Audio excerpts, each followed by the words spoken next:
Boa noite, a graça e a paz do Senhor. Privilégio estar com os irmãos e irmãs.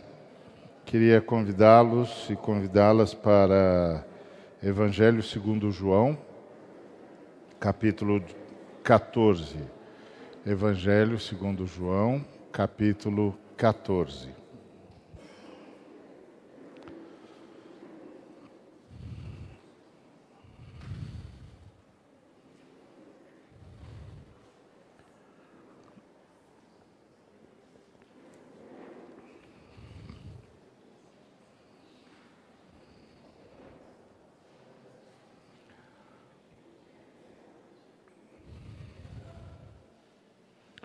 Muito bom. Pessoal, agora já pode tirar o slide. Tiago, pede para tirar o slide, por favor. 14, a partir do versículo 1. Não se turbe o vosso coração, credes em Deus, crede também em mim. Na casa de meu pai há muitas moradas. Se assim não fora, eu vou-lo teria dito, pois vou preparar-vos lugar. E, quando eu for e vos preparar lugar, voltarei e vos receberei para mim mesmo, para que, onde eu estou, estejais vós também. E vós sabeis o caminho para onde eu vou. Disse-lhe Tomé: Senhor, não sabemos para onde vais, como saber o caminho? Respondeu-lhe Jesus: Eu sou o caminho e a verdade e a vida. Ninguém vem ao Pai, senão por mim. Se vós me tivesseis conhecido, conheceríeis também a meu Pai. Desde agora o conheceis e o tendes visto. Replicou-lhe Filipe: Senhor, mostra-nos o Pai, e isso nos basta. Disse-lhe Jesus: Filipe, há tanto tempo estou convosco e não me tens conhecido? Quem me vê a mim, vê o Pai. Como dizes tu, mostra-nos o Pai? Não crês que eu estou no Pai e que o Pai está em mim? As palavras que eu vos digo, não as digo por mim mesmo, mas o Pai, que permanece em mim, faz as suas obras. Crede-me que estou no Pai e o Pai em mim. Crede ao menos por causa das mesmas obras. Em verdade vos digo, que aquele que crê em mim fará também as obras que eu faço, e outras maiores fará, porque eu vou para junto do Pai. E tudo quanto pedirdes em meu nome, isso farei, a fim de que o Pai seja glorificado no Filho. Se me pedirdes alguma coisa em meu nome, eu o farei.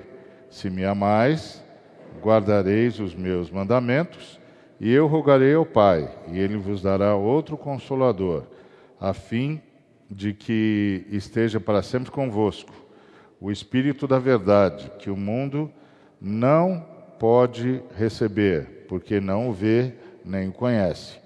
Vós o conheceis, porque ele habita convosco e estará em vós. Não vos deixarei órfãos, voltarei para vós outros. Ainda por um pouco o mundo não me verá mais. Vós, porém, me vereis, porque eu vivo, vós também vivereis. Naquele dia, vós conhecereis que eu estou em meu Pai, e vós em mim, e eu em vós. Aquele que tem os meus mandamentos e os guarda, esse é o que me ama.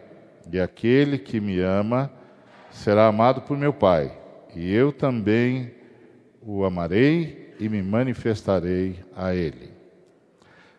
Pai querido, obrigado por tudo que o Senhor já tem ministrado. Rogamos em nome de Jesus a tua ministração, pelos méritos de Cristo, pelo sangue do Cordeiro, que mais uma vez a tua palavra venha a nós. Em nome de Jesus, Pai. Amém. Muito bom. Os discípulos estavam sendo preparados por Jesus para a sua morte. Esse é o momento em que Jesus, logo depois que Jesus anunciou que queria morrer. E a gente precisa pensar com a lógica do discípulo que andou com Jesus. O pessoal que andou com Jesus via Jesus como uma pessoa invencível. E fazia todo sentido ver Jesus assim. Porque Jesus podia lidar com as forças naturais. Podia lidar com o vento, podia lidar com o mar, podia lidar com todos os elementos. Andou sobre as águas, acalmou o vento, acalmou a tempestade. Então, a criação estava absolutamente sob o controle dele. Então, as forças da criação não lhe eram opostas, não conseguiam se opor a ele, não conseguiam ser usadas contra ele. Os demônios até tentaram usar as forças da criação contra Jesus, mas a autoridade de Jesus era tão grande que as forças da criação não podiam ser usadas contra ele. Ele dava uma ordem e tudo mudava. Além disso, ele tinha o poder de gerar o que quiser que se gerar. Multiplicar pães, multiplicar peixes. Não havia empecilhos para ele. No que tange às coisas criadas, ele tinha domínio absoluto sobre as coisas criadas. Além disso, ele tinha poder absoluto sobre os demônios. Os demônios se manifestavam e ele os expulsava. Ele dava ordens e eles simplesmente se submetiam. Ele exigia que eles se calassem e eles se calavam. Ele exigia que eles saíssem, eles saíam. Inclusive, ele podia dar ordem aos demônios a quilômetros de distância. Como ele fez, por exemplo, com a mulher Cirofenícia, que vinha o tempo todo atrás dele, pedindo para libertar a filha. E ele disse, tá bom, pode voltar para sua casa, sua filha já está liberta. Sabe Deus a que distância estava a menina? Não tinha problema para ele. E a mesma coisa em relação às enfermidades. Ele curava as pessoas a quem ele tocava, as pessoas que o tocavam eram curados, e ele podia dar ordens a enfermidades a quilômetros de distância, como foi o caso do servo do centurião, que ele simplesmente disse, tá bom, pode ir, o seu servo está curado. E a morte, ele podia reverter a morte, e fez isso várias vezes. O jovem filho da senhora de Naim, da aldeia de Naim, ele foi lá, tocou no esquife e disse, eu te mando. Ou a menina, que ele diz, menina, se levanta. Ou Lázaro, que já havia 4 dias que estava enterrado, e você sabe que os judeus tinham uma crença espúria, mas tinham. Era espúrio, mas era crença popular. E a crença popular era de que depois de 3 dias, o espírito da pessoa ia embora. Então, até 3 dias, você podia orar e Deus podia ressuscitar a pessoa. Mas depois de 3 dias, acabou. Por isso que quando Jesus fala para as irmãs que Ele é a ressurreição e a vida e pede para levá-lo até onde ele havia sido enterrado, elas dizem, Marta, né? Diz, mas já faz 4 dias. O que ela estava fazendo era usar essa crença espúria. Não está na Bíblia, não está no Antigo Testamento. Era vulgar. Está cheio de crença popular aí que ninguém sabe de onde veio. Essa era uma dessas que ninguém sabia de onde veio, alguma tradição, alguma coisa assim. Então ele estava dizendo para Jesus, Jesus, não dá mais. E aí Jesus responde dizendo, eu sou a ressurreição e a vida. Eu não disse para você que se você crer, você verá a glória de Deus? Então Jesus era invencível. Além disso, Jesus podia contornar o absolutamente incontornável, que é, por exemplo, a fúria humana.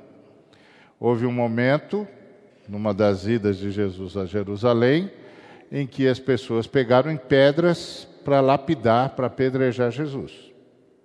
E Jesus simplesmente passou por entre as pessoas, e elas ficaram lá catatônicas, com a pedra na mão, sem saber o que fazer com aquilo, porque ele simplesmente passou por elas e foi embora. Então Jesus era invencível.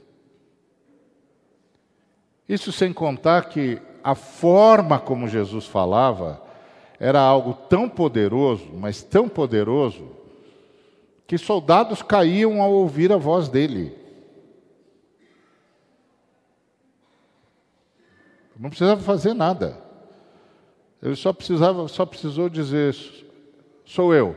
Bah, os caras caíram. E, como os próprios contemporâneos de Jesus diziam, ninguém jamais falou como esse homem. E ele fala como quem tem autoridade. E a ideia da frase, ele fala como quem tem autoridade, significa, ele fala demonstrando que a autoridade vem dele mesmo, vem de dentro dele. Então, Jesus era invencível. Agora, vamos imaginar que a gente está andando com esse homem aparentemente invencível, que além de tudo isso, ainda conta com os anjos. Como ele mesmo disse, se eu pedir, legiões de anjos vêm me socorrer. Então imagine que nós estamos andando com alguém assim, e ele um dia reúne a gente, diz assim, pessoal, eu vou morrer. Como assim vai morrer? Vou morrer, eles vão me prender e eles vão me matar. Eles quem? Os principais líderes e os romanos. Eles vão me prender e vão me matar. Como eles vão conseguir fazer isso com você? Perguntaríamos. Como eles vão conseguir? Quem tem autoridade para tocar no Senhor? Ninguém. Ele mesmo disse isso para o Pôncio Pilatos. O Pôncio Pilatos o estava julgando e quem estava nervoso era o Pôncio Pilatos. Aí Jesus disse, nenhuma autoridade você teria se do alto não tivesse lhe sido dada. Então, faz o seu papel aí, termina o que você tem de fazer, que nós temos mais coisas para fazer na história. Então, quem é que pode com um camarada desse? Aí esse camarada reúne os seus principais seguidores e diz, pessoal, eu vou morrer. Eles vão me matar. Mas como eles vão matar o Senhor? Como é que eles vão prender o Senhor? Não é só matá-lo. Quem é que vai prender o Senhor? E ele diz, não, eles vão porque eu vou deixar. A minha vida ninguém toma, eu dou. Então eu vou dar a minha vida. Eu vou deixá-los me prenderem e vou deixá-los me matarem. Está todo mundo em pânico a essa hora. E aí, os discípulos começam a... Não é possível. Como é isso? E Jesus começa a dizer, e o Pedro diz, não, mas para onde que o senhor vai?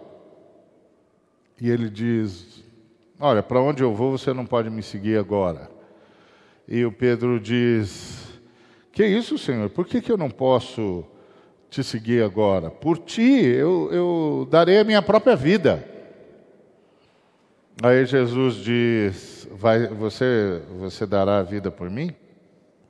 Pois jamais o galo cantará antes que você me negue 3 vezes. Bom, então está todo mundo em pânico. Ele avisa os discípulos que tem um traidor no meio deles. Ele avisa os discípulos que o Pedro, que é o mais valente de todos, vai traí-lo 3 vezes, vai negá-lo 3 vezes, e que todos os outros vão fugir. Esse é o quadro. Aí, no meio desse quadro, Jesus diz assim: não se turbe o vosso coração. Como não se turbe? O senhor vai morrer e por que razão eles vão matar só o senhor e não vão matar a gente? Jesus diz: não se turbe o vosso coração. Acredite em mim, acredite em Deus e acredite em mim. Fica tranquilo. Espera aí, Jesus, o senhor está falando da sua própria morte. O senhor está dizendo que eles vão vencer, que o senhor vai se deixar matar. E na cabeça dos discípulos, esse era um negócio complicado. Por quê? Porque Jesus, assim como o João Batista, fez o seu ministério em torno dos pescadores. E os pescadores eram os camaradas que estavam em conflito aberto com Herodes. Porque o Herodes decidiu que iria convencer Tibério César a fazer de Herodes o único rei de Israel. Ele não ia romper com os romanos, nada disso. Ia continuar suzerano, ia continuar pagando o que tinha de pagar aos romanos, não era essa a questão. Só que ele não queria dividir com Lisânias, com Pôncio Pilatos, com Filipe, ele não queria dividir. Então ele estava tentando convencer o Tibério que só ele dava conta do recado. Só que o Tibério só conhecia uma linguagem: dinheiro, muito dinheiro. Então Herodes passou a exorbitar os impostos na única atividade realmente rentável daquela região, que era a pescaria. Porque aquela região era muito piscosa, tinha muito peixe. Tanto é que muita gente do Império vinha para lá para pescar, porque lá era bater o anzol e pegar peixe. Aliás, o milagre da pesca maravilhosa não é o fato dos peixes terem vindo, era o fato dos peixes terem sumido. Porque aquilo tinha peixe que não acabava mais. E os discípulos estavam angustiados porque onde foram parar os peixes? E aí Jesus aparece, pergunta sobre a pescaria, e vocês sabem, ele diz: não deu nada. Aí Jesus manda eles se porem ao largo, jogar a rede, eles jogaram, os peixes voltaram numa hora imprópria, num lugar impróprio. É que o Pedro era discípulo part-time de Jesus, né? Então uma parte do tempo ele estava com Jesus e outra parte do tempo ele estava cuidando da empresa dele, que era a indústria de pesca que ele tinha. E aí, quando Jesus fez esse milagre, ele caiu de joelhos e disse: afasta-te de mim, que sou pecador. Por que ele disse isso? Porque Jesus estava respondendo uma pergunta para ele, uma pergunta dele, que é: como é que eu vou pagar minhas contas? E Jesus estava dizendo o seguinte: Pedro, você pode ser o melhor pescador da região, você pode ter o melhor barco, as melhores redes, mas quem tem os peixes sou eu. Então você está perguntando como é que você vai pagar suas contas, como você vai se sustentar, e quem você acha que tem sustentado você e o universo todo esse tempo? Então, na verdade, é como se a hora que eles jogaram as redes, Jesus tivesse aberto a mão e devolvido os peixes. E os peixes quase levaram os barcos a pique. Então, esse era Jesus, né? Esse era Jesus. E aí Jesus está dizendo que vai morrer. E aí, no meio disso, ele diz: não se turbe o vosso coração. Só que ele está lá no meio dessa atividade com os pescadores. E os pescadores são um ponto de conflagração em Israel. Porque o Herodes está extorquindo o que pode e o que não pode. E Jesus está com 12 discípulos, dos quais 10 eram pescadores. E está todo mundo pensando o que Jesus vai fazer. O que esse profeta vai fazer? Os discípulos têm certeza do que Jesus vai fazer. Jesus vai tomar o poder. Tanto é que eles já estão disputando posição no reino. Quem vai ser o maior, quem vai ser o menor, quem vai mandar, quem vai sentar ao lado direito, quem vai sentar ao lado esquerdo. Eles têm certeza do que Jesus vai fazer. Jesus vai tomar o poder. Mas o Caifás tinha dito: é melhor que alguém morra do que toda a nação. E nessa hora em que Jesus diz que ele vai se deixar matar, é como se ele tivesse concordado com Caifás. É como se ele estivesse dizendo para os discípulos: não vai dar. Não vai dar para enfrentar os romanos. Não vai dar para enfrentar as forças dos líderes de Israel. Não vai dar. E para que não haja uma desgraceira no país, eu vou me entregar. É assim que soava na cabeça dos discípulos. Ele vai se entregar. Ele está abrindo mão da revolução. Ele está abrindo mão de poder. Ele está abrindo mão do que já está tudo pronto. Então era isso que estava na cabeça dos discípulos. E os discípulos entraram em pânico. Por quê? Porque se vão matá-lo, imaginam o que vão fazer conosco. Então, para os discípulos era muito difícil entender tudo que Jesus estava dizendo. Eles estavam pensando com outras categorias. Eles não pensavam com as categorias que nós agora conhecemos. Eles nem conheciam as categorias que nós conhecemos. Aliás, eles vieram a saber disso e nos informaram. Mas eles não sabiam o que nós sabemos agora. Então, na cabeça deles, Jesus está se entregando, vai fazer o que Caifás havia profetizado, para impedir uma mortandade maior. Só que Jesus, aí entra no capítulo 14, e diz para os discípulos: não se preocupem, não precisa ficar afobado, não se turbe, fica calmo. Como fica calmo? Né? Fica calmo, acredite em Deus e acredite em mim. E aí ele começa a dizer essas revelações extraordinárias. Na casa do meu pai há muitas moradas.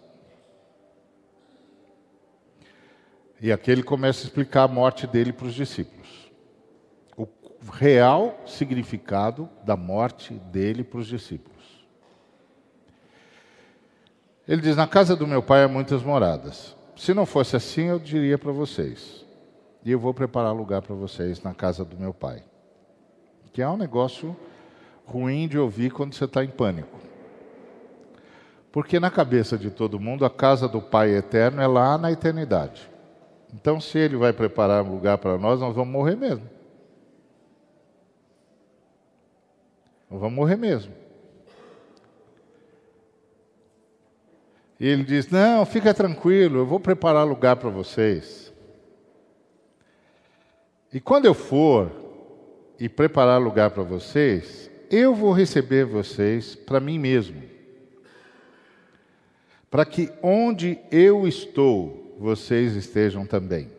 Aliás, deixa eu fazer uma colocação aqui. Eu sei que tem várias versões que traduziram essa frase por onde eu estiver. Mas a tradução é onde eu estou, porque é a primeira pessoa e é no indicativo. É presente do indicativo. Em mim. Presente do indicativo. Onde eu estou, não onde eu estiver. É onde eu estou. Então, o que Jesus está comunicando para eles? Olha, pessoal, nós andamos juntos durante 3 anos, mas eu sempre estive onde vocês não estão. Eu sempre estive onde vocês não estão. Mas depois do que vai acontecer comigo, vocês estarão onde eu estou. Então, fica tranquilo. Não é que eles estão me matando, que eu estou abandonando a revolução, ou abandonando a tomada de poder. Isso nunca nem passou pela minha cabeça. É que eu estou preparando o lugar para vocês, porque nesses 3 anos nós andamos juntos, mas eu sempre estive onde vocês ainda não estão. Mas depois que eu for, eu volto. E quando eu voltar, vocês estarão onde eu estou. E eu estou aonde? Essa é a questão. Ele diz, na casa de meu Pai.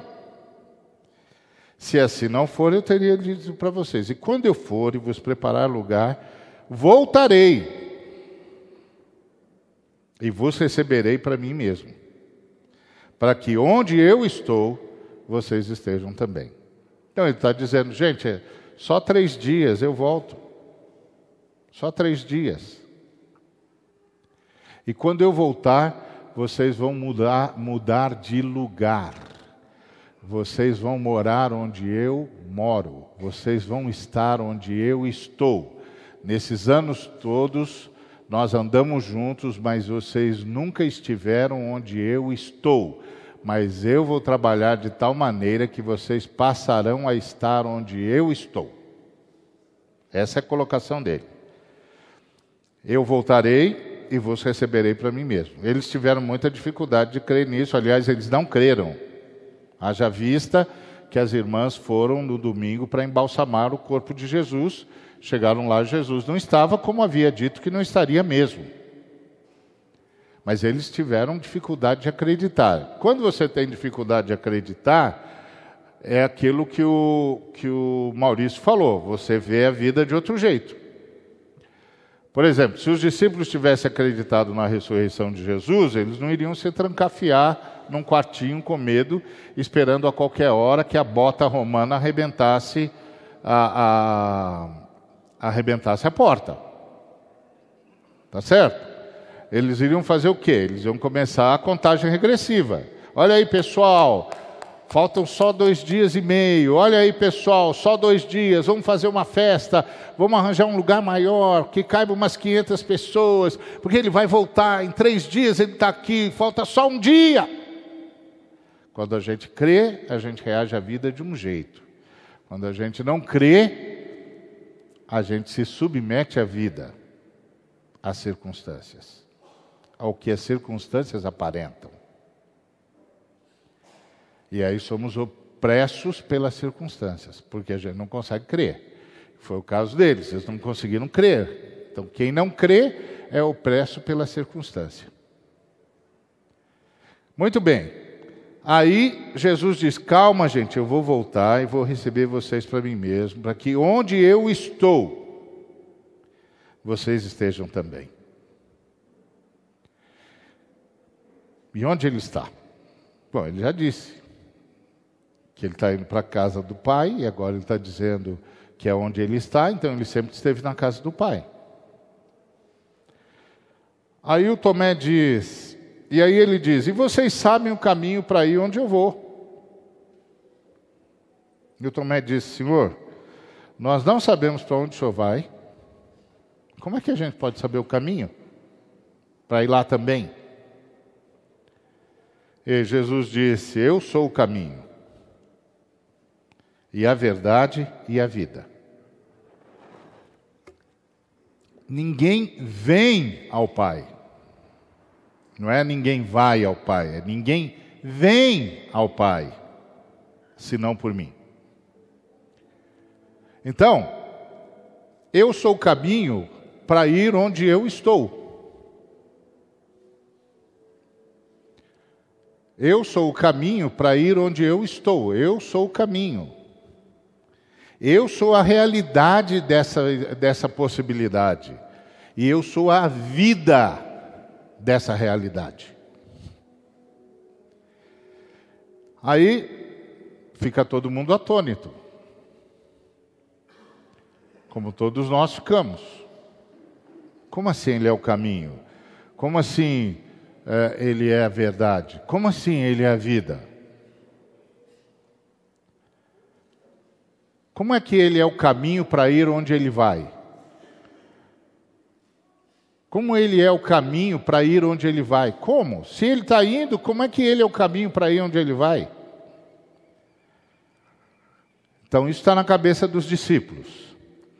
E aí ele diz assim, se vocês tivessem realmente prestado atenção em mim, que a ideia é essa, né? Se vocês tivessem conhecido, nós conhecemos, andamos com o senhor 3 anos, ué.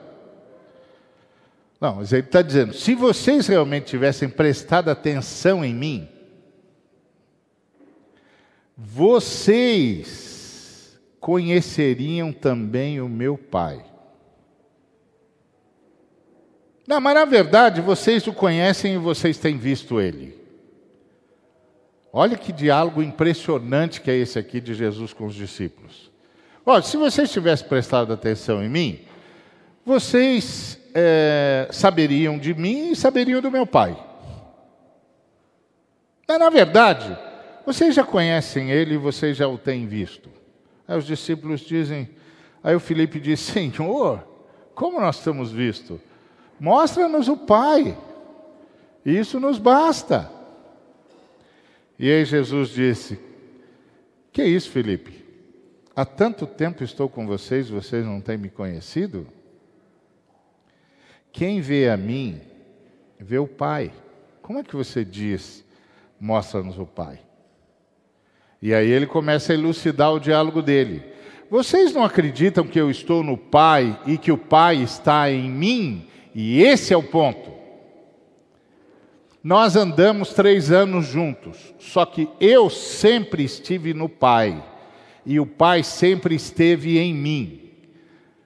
Mas vocês não estavam no Pai, e nem o Pai estava em vocês. Mas agora, depois do que eu vou fazer, vocês estarão onde eu estou. Vocês estarão no Pai, e o Pai estará em vocês. É isso que eu vou fazer. Então presta atenção, não é que eles vão me matar, que eu estou desistindo do reino dos céus, ou desistindo de fazer a mudança que tem de ser feita, nada disso. Eu vou preparar lugar para vocês, porque nós andamos 3 anos juntos, mas agora eu preciso transferir vocês de lugar. Preciso transferir vocês de lugar. Eu preciso levá-los para onde eu estou. E onde o Senhor está? Eu estou no Pai, e o Pai está em mim. Eu sempre estive no Pai, e o Pai sempre esteve em mim. Vocês andaram comigo e não perceberam que eu estava no Pai, e que o Pai estava em mim? Essa é a pergunta de Jesus para os discípulos. E aí ele vai preparar lugar. E você sabe por que ele tem de morrer. Ele tem de morrer Porque do jeito que nós somos em nós mesmos, não dá para o Pai abraçar a gente. É simples assim. Não é? É como se o Pai chegasse para mim e dissesse: Ari, gosto de você de paixão, queria viver abraçado com você. E eu dissesse para o Pai: ô Pai, eu quero isso também. Eu também quero isso, eu quero viver abraçado do Senhor. Pode abraçar, Pai. Aí o Pai diz: não posso. Porque se eu abraçar você do jeito que você é, meu amigo, você desaparece. Não é que você morre, você perde o direito a existir. Você é aniquilado, você não aguenta. Minha natureza e a sua não batem, meu amigo. Se eu abraçar você, você já era. Você não aguenta. Você não aguenta nem me ver, quanto mais ser abraçado por mim. Aí eu digo: mas então, o que eu faço? Aí o Pai diz: morra! Oh, mas Pai, se eu morrer, quem que o Senhor vai abraçar? Aí ele diz: morra no meu filho, porque o meu filho tem o poder de matar um pecador e ressuscitar um ser humano. Morra no meu filho. E é isso que ele vai fazer. Ele vai lá para nos matar nele e nos vivificar nele. Com a sua morte, todos aqueles que o receberem e que o receberam e que o receberem como filho de Deus, receberão consigo o poder, com isso o poder de serem feitos filhos de Deus, a saber, aos que creem no seu nome. Veio para o que era seu, mas os seus não receberam. Mas a todos quantos o receberam, deu-lhes o poder de serem feitos filhos de Deus. Então a gente recebe a Jesus e Jesus nos recebe. E aí a gente vai morar no Pai, que agora eu vou coberto pelo sangue de Cristo. O sangue de Cristo resolveu o problema que havia entre mim e o Pai, entre o Pai e mim. Está resolvido. E agora quando o Pai me vê em Cristo. E me vê, portanto, nele, porque Cristo está nele. E ele está em Cristo. Deus estava em Cristo reconciliando consigo o mundo. É como se alguém chegasse sobre qualquer um dos filhos de Deus, das filhas de Deus, e dissesse para Deus: olha lá sua filha, o senhor precisa dar um jeito naquela moça. Aí Deus olha para a pessoa em questão, para a moça em questão, e a vê em Cristo. E aí ele diz: não, está tudo bem com ela, ela está no lugar certo. Ela está em Cristo, está em mim, eu estou nela. Fica tranquilo que de agora em diante tudo é só uma questão de tempo. Ela está no lugar certo, ela vai ser transformada. Ela está na pessoa certa. Então, Jesus vai para resolver esse problema, para eu e você, e todos os que vieram antes de nós e que virão após nós, se a gente não alcançar o arrebatamento, nascerem de novo. Estarem vivendo no Pai e o Pai neles. Então, desde agora, vocês o conhecem e o têm visto. Mostra-nos o Pai. Quem vê a mim, vê o Pai. Vocês não creem que eu estou no Pai e que o Pai está em mim? Aí ele diz: se vocês não conseguem crer pelo simples fato de que eu estou falando, creiam pelas mesmas obras. Você não vê que as palavras que eu falo, não falo por mim mesmo?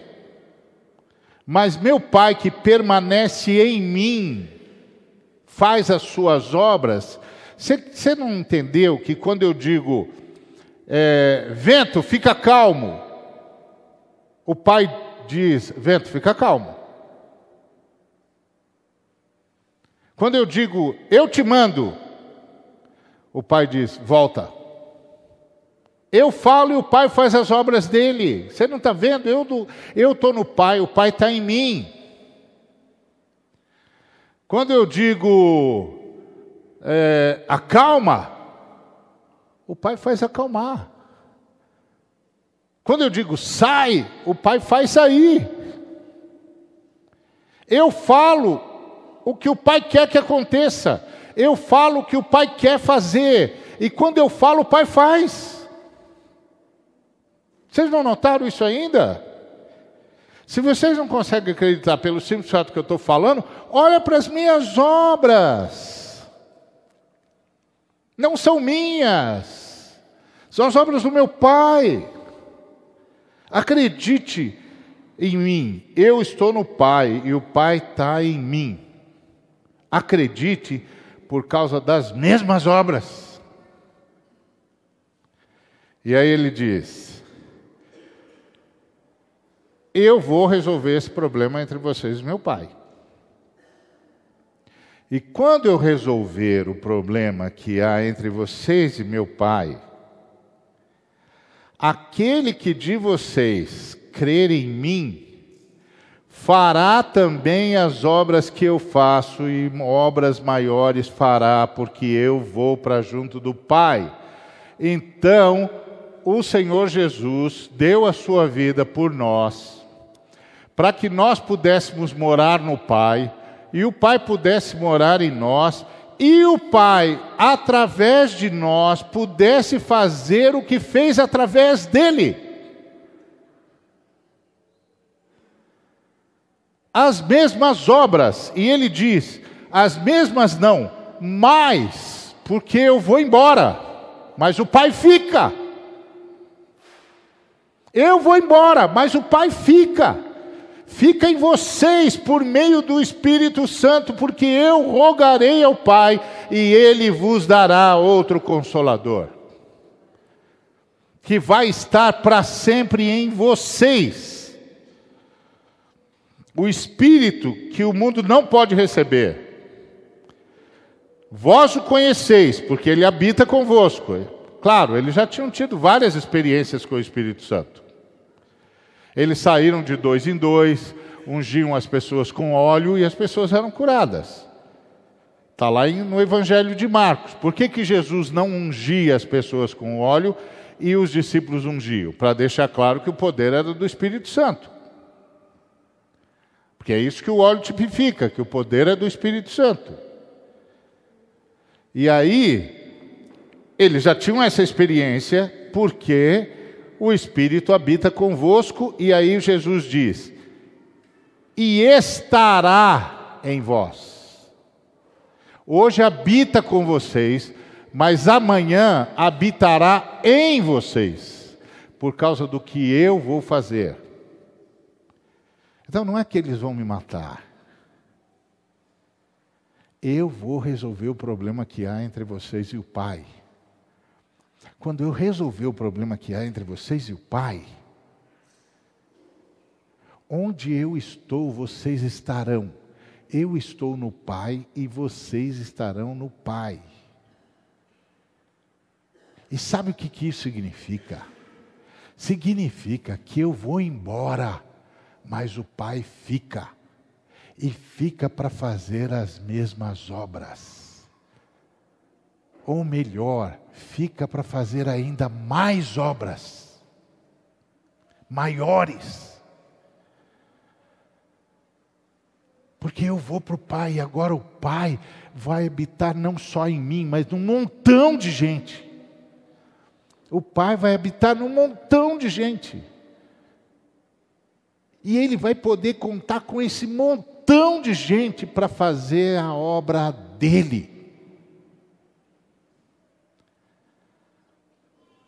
Percebe? É isso que Jesus está dizendo para os discípulos. Eu vou, mas o Pai fica. E fica por quê? Porque o Espírito Santo vem. E vai morar em vocês. Ele já está convosco, mas vai estar em vocês. O Pai vai estar em vocês por meio dele. Para que vocês façam as obras do Pai. E tudo quanto vocês pedirem em meu nome, isso farei, a fim de que o Pai seja glorificado no Filho. Se me pedirdes alguma coisa em meu nome, eu o farei. Se me amais, guardareis os meus mandamentos. O que Jesus está dizendo? Porque agora tem de descobrir um segredo aqui. Qual o segredo que tem de descobrir aqui? O que pedir. O que pedir. Porque Jesus está resolvendo um problema que havia entre o Pai e nós. Ele vai embora, mas o Pai fica. Porque ele resolveu o problema que havia entre o Pai e nós, entre nós e o Pai. Nós somos perdoados, lavados pelo sangue do Cordeiro. O Espírito Santo vem morar em nós. Então agora, não só a gente mora no Pai, como o Pai mora em nós, por meio do Espírito Santo. E aí, o que a gente pedir, Ele faz. Mas o que a gente pedir para que o Pai faça as obras dele, não as obras que eu gostaria que Ele fizesse, mas as obras que Ele quer fazer através de nós. E Jesus já disse quais são as obras que o Pai quer fazer através de nós. Quais? As mesmas que eu faço. As mesmas que eu faço, é isso que o Pai quer fazer.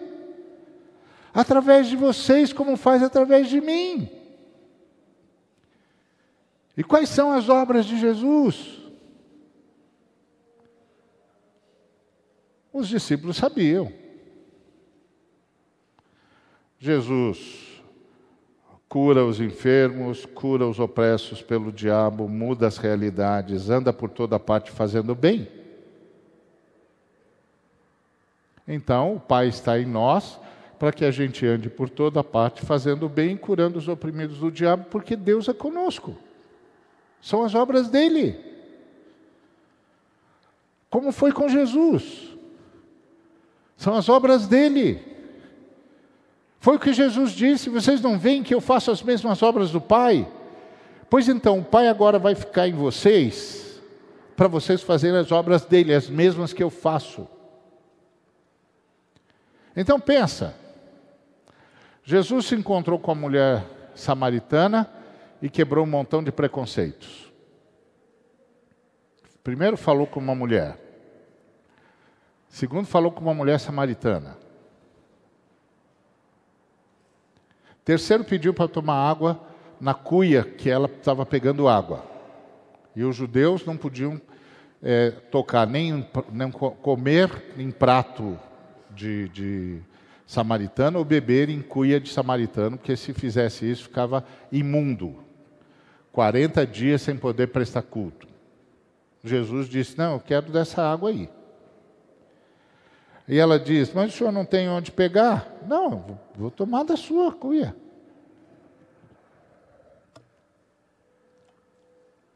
Está quebrando um baita de um preconceito. Primeiro por ter se dirigido a ela, porque um homem mestre não falava com mulher de jeito nenhum. Depois discute teologia com ela, que era proibido às mulheres. As mulheres não podiam discutir teologia. Elas tinham que ficar escondidas atrás de um biombo, e depois qualquer dúvida que elas tivessem, perguntavam ou para o pai, ou para o irmão, ou para o marido. E Jesus está discutindo com a mulher abertamente. E deixando a mulher questionar e ele responder dos questionamentos. E a mulher é um gênio, porque ela enquadra Jesus umas 3 vezes. A tal ponto que tem uma hora que Jesus tem de dizer: não, sou eu o Messias. Porque ela vai enquadrando Jesus. E ele está falando com uma mulher vítima de preconceito e está quebrando todos os preconceitos. Então, uma obra que Jesus faz, quebra preconceitos, acaba com a acepção de pessoas. Outra obra que Jesus faz, prega o evangelho aos pobres. Uma vez me disseram assim: ah, mas vocês ficam falando que tem de pregar o evangelho aos pobres e tal, e os ricos, não tem evangelho para os ricos? Eu, mas só tem um evangelho, meu filho. Só tem um evangelho. O evangelho diz assim: quem quiser vir após mim, a si mesmo se negue, tome a sua cruz e siga-me. Isso nos pobres tem um efeito, nos ricos tem outro. É o mesmo evangelho. Um pobre, quando tem de negar-se a si mesmo, tem de negar a sua violência, tem de negar a sua tentação a se esconder como vítima e assumir o protagonismo para buscar a sua emancipação. E o rico tem de repartir o que tem. É o mesmo evangelho, só que não tem um efeito, no outro tem outro. É a mesma coisa. O que significa negar-se a si mesmo para mim? O que significa negar-se a si mesmo para o outro?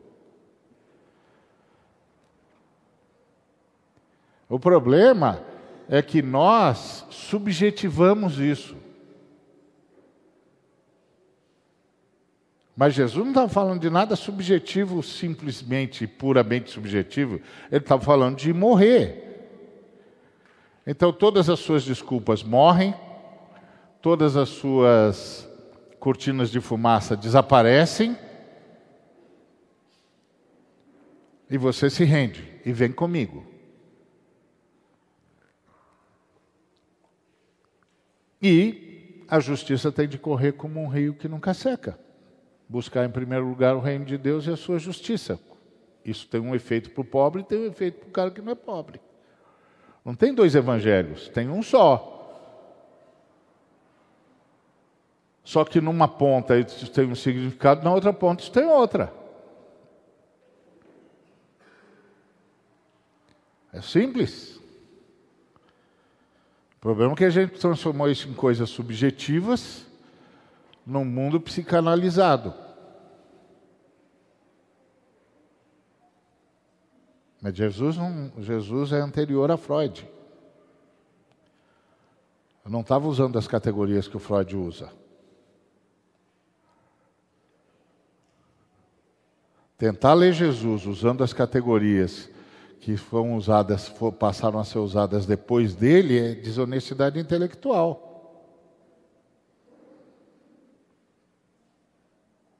Não existe. Então, Jesus diz: o Pai fica em vocês para fazer as obras dele. E Jesus, quando estava aqui, o Pai levou Jesus a quebrar os preconceitos, levou Jesus a aceitar mulheres como discípulas. Aí você diz assim: pronto, agora é o que o Maurício falou, a Bíblia é a mãe de todas as heresias mesmo. Olha aí o Ari com a primeira delas. Não estou não. Quando o Senhor disse para Marta: Marta, Marta, você está agitada e ocupada com muitas coisas, no entanto, uma só coisa é necessária. Pouca coisa é necessária, na verdade, uma só coisa é necessária, e Maria escolheu a melhor parte, senão lhe será tirada. Jesus não estava dizendo que a Maria não devia ajudar a Marta nos afazeres domésticos. É que a Maria assentou-se aos pés de Jesus. E na cultura judaica, só os alunos do mestre se assentam aos pés do mestre para aprender com ele. E isso só é permitido aos alunos, aos discípulos. Quando Maria se assentou aos pés de Jesus, ela se ofereceu e se viu como discípula de Jesus, porque ela fez o que só era permitido aos homens. Marta estava tentando salvar Jesus do constrangimento e Maria do vexame. E aí, Jesus está dizendo para Marta: calma, você está muito agitada. Ela está aqui porque eu estou permitindo, eu estou aceitando ela como discípula. Aliás, você também devia vir se sentar aqui. É isso que Jesus está dizendo. Não tem nenhuma louça urgente para lavar não, minha filha. Pode se sentar aqui.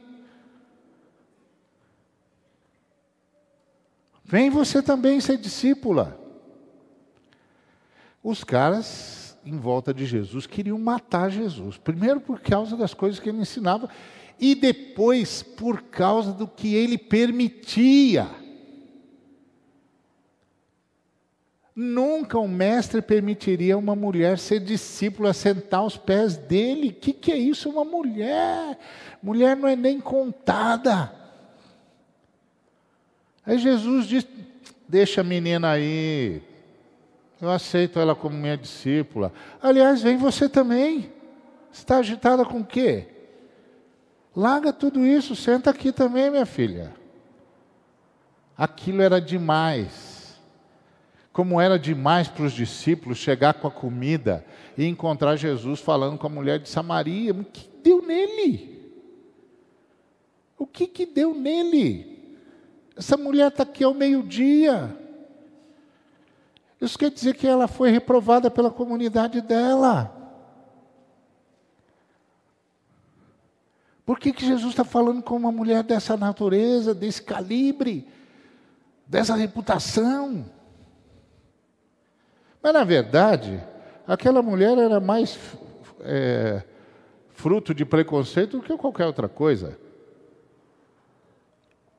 Porque quando Jesus disse para ela, vai buscar o seu marido e vem aqui, ela disse, eu não tenho marido, que foi uma ousadia, porque quase se ela estivesse dizendo, bom, se quiser falar comigo, é comigo mesmo, não vou trazer ninguém aqui para você falar para ele falar para mim. Aí Jesus disse, você falou a verdade, porque você já teve 5 maridos. Agora veja, ele não disse você já teve 5 casos, ele não disse você já teve 5 amantes, ele disse você teve 5 maridos. Então você está diante de uma mulher extraordinária, porque 5 homens quiseram casar com ela.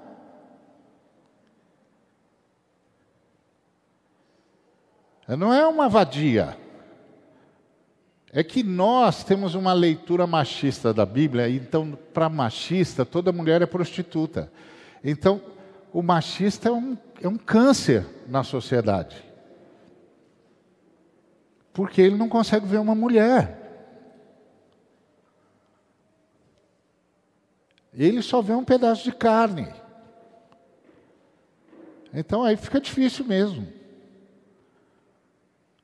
Pedaço de carne é um negócio para ser devorado. Eu, por exemplo, que sou carnívoro por acepção do termo, minhas filhas vivem dizendo, pai, você precisa ser vegetariano. Eu falo, não, filha, o único verde na minha vida é o Palmeiras, já está muito bom, eu vou para a carne vermelha. Jesus vem me buscar mesmo daqui a pouco, então eu vou me refestelar. Mas, se você está lidando isso com o que você come,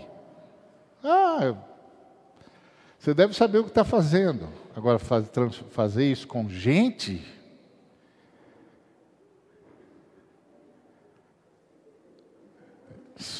isso é o maior pecado que nós podemos cometer. Isso só não é mais pecado porque não tem pecado maior do que transformar a gente em objeto. Você não pode pegar uma pessoa por quem Jesus Cristo morreu e transformar em objeto. Isso não pode. Você tem de pensar, a gente tem de pensar que cada ser humano é tão valioso que se só tivesse aquela pessoa na terra, Jesus vinha buscar. Então como é que a gente pode pegar uma pessoa que se só tivesse ela na terra, Jesus vinha buscar e transformá-la em objeto? Como que a gente pode fazer isso? Como? Então, essa moça tinha tido 5 maridos, é uma pessoa especial, porque 5 homens quiseram casar com ela. O que deve ter acontecido, provavelmente, é que o 5º marido a repudiou. E aí, na lei, repudiada é adúltera se casar com outro. Simples assim. E foi o que Jesus falou. Bom, então, agora você não está mais casada mesmo. Segundo a lei, você não está mesmo. Tanto é que depois ela diz para Jesus, Eu sei que eu tenho um problema para resolver com Deus, mas ninguém sabe onde resolver problema. Se é aqui no Monte Gerizinho ou se é lá em Jerusalém. Os nossos mestres dizem que é no Monte Gerizinho, vocês dizem que é lá em Jerusalém. Aí você diz, não, Ari, ela falou adorar. Então, é que na nossa cabeça adorar é cantar. Quando a gente fala, vamos adorar a Deus, os músicos já vêm para frente. No tempo de Jesus, quando o camarada dizia, eu vou adorar a Deus, ele estava dizendo o seguinte, eu quebrei a lei, estou indo para o templo e vou levar um animal para morrer no meu lugar. Isso é adorar a Deus. Adorar a Deus é pedir perdão. Então o que ela estava dizendo é, eu sei que eu tenho um problema com Deus, mas ninguém mais sabe onde é que pede perdão. Os nossos pais disseram que era nesse monte, que era o Monte Gerizim. Vocês dizem que é em Jerusalém. Aí Jesus disse, é em Jerusalém. Porque nós adoramos o que conhecemos e vocês adoram o que não conhecem. É em Jerusalém. Mas vem a hora, e já chegou, em que você vai poder pedir perdão em qualquer lugar. E vai ser perdoado. Eu vou garantir isso. É isso que Jesus está dizendo para aquela mulher. Eu vou garantir isso. Aí a mulher é um gênio, porque ela diz assim, bom, eu vou esperar o Messias, porque você está mudando coisa demais aí. E só o Messias pode fazer tanta mudança. E eu sei que quando ele vier, ele vai dizer para a gente o que é certo e o que é errado. Aí Jesus diz, pois é, eu sou o Messias. Você não estava me esperando? Eu cheguei. Aí. Agora você não tem mais desculpa. Vamos acertar a vida com Deus. Você imagina o Filho de Deus se abalar dos altos céus para parar num poço, para falar com uma mulher que todo mundo desprezava e dizer para ela, então, você não estava me esperando? Meu pai marcou uma agenda com você, eu vim aqui. Porque quando o texto diz, era necessário passar por Samaria, aquela necessidade não é geográfica. Porque quando os judeus iam para Samaria, eles cruzavam por Peré e iam embora. Porque passar por Samaria era bronca. Correr risco à toa. Não, o pai marcou uma agenda com Jesus. Ó, tem uma mulher esperando por você e precisando ser libertada por você. Estou marcando com ela meio-dia no poço de Sicar. Chega antes. Ele chegou e ficou esperando. Então são só as obras de Jesus. As obras de Jesus foi aceitar gente que ninguém acreditava que tinha salvação como discípulo, como o caso de Maria. A obra de Jesus é abraçar um leproso antes de curá-lo.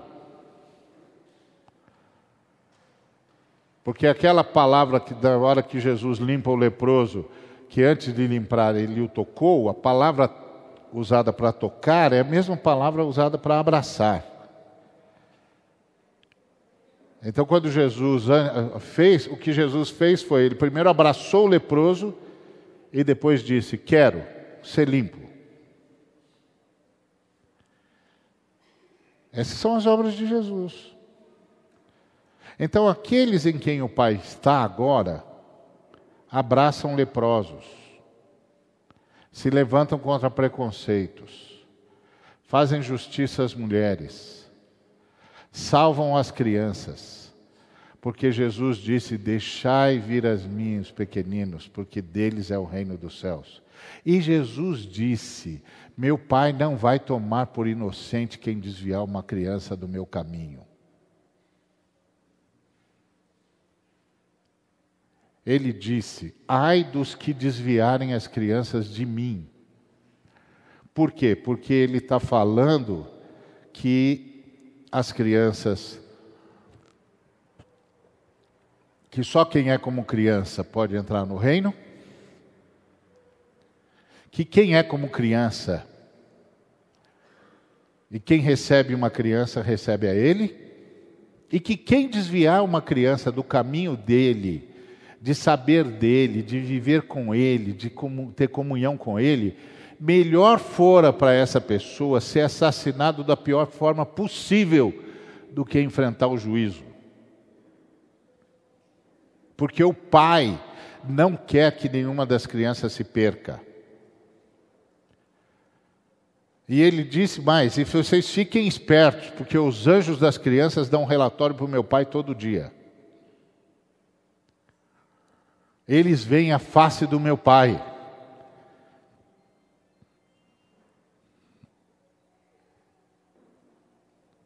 Então essas são as obras do pai. Então, exatamente o que o Maurício falou. Quem foi que disse que ser pregador do Evangelho é fazer qualquer outra coisa que não as obras do Pai? Quem foi que disse isso?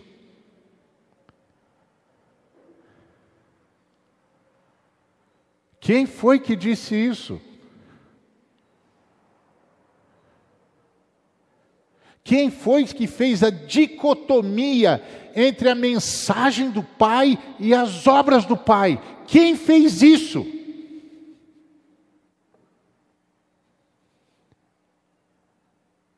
Quem fez isso? Quem disse que eu posso levar a mensagem do Pai sem levar junto as obras do Pai?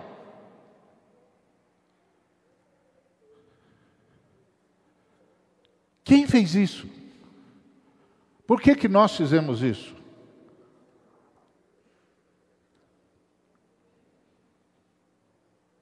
Então, irmãos, isso que eu queria deixar com vocês.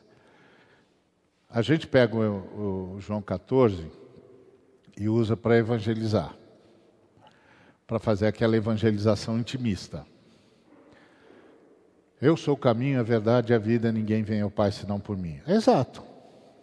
Está certo, é isso mesmo, foi exatamente isso que Jesus disse. Mas o que é que significa isso que Jesus disse?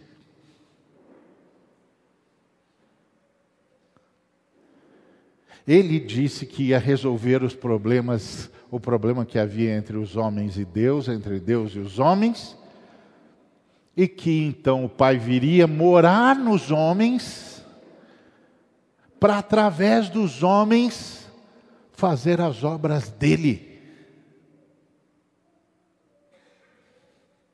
Foi isso que Jesus disse. As mesmas obras que eu faço.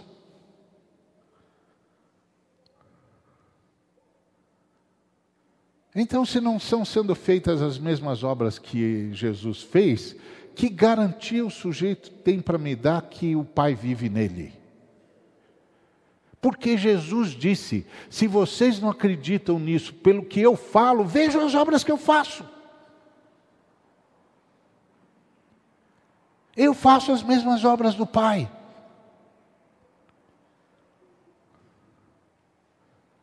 Então, isso que eu queria deixar para a meditação dos irmãos e irmãs sobre o reino está entre nós.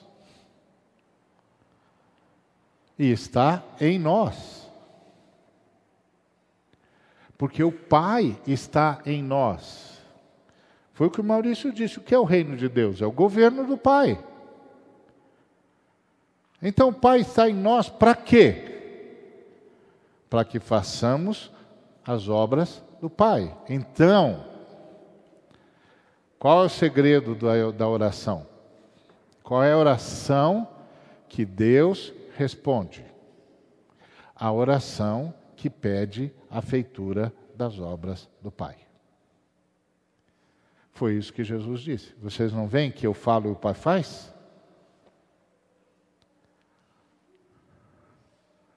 Então, tudo que nós pedirmos, tendo esta consciência e essa noção de missão, e essa noção de feitura das obras do Pai, não se preocupe. Vai acontecer.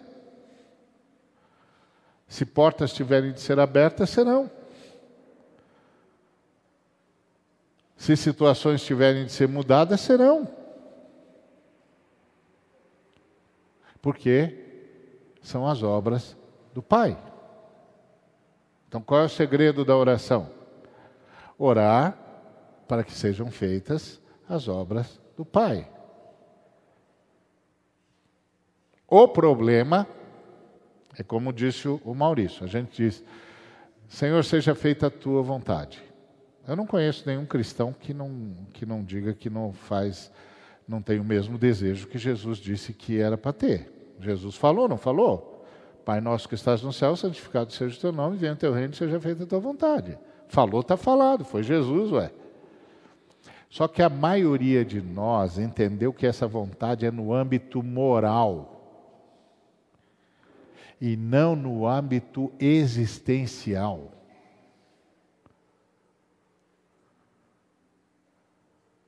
Não. É no âmbito do que eu tenho de fazer. O que é que eu tenho de fazer? As obras do Pai. E aí é a partir da minha consciência de feitor das obras do Pai que eu avalio a minha ética e a minha moral.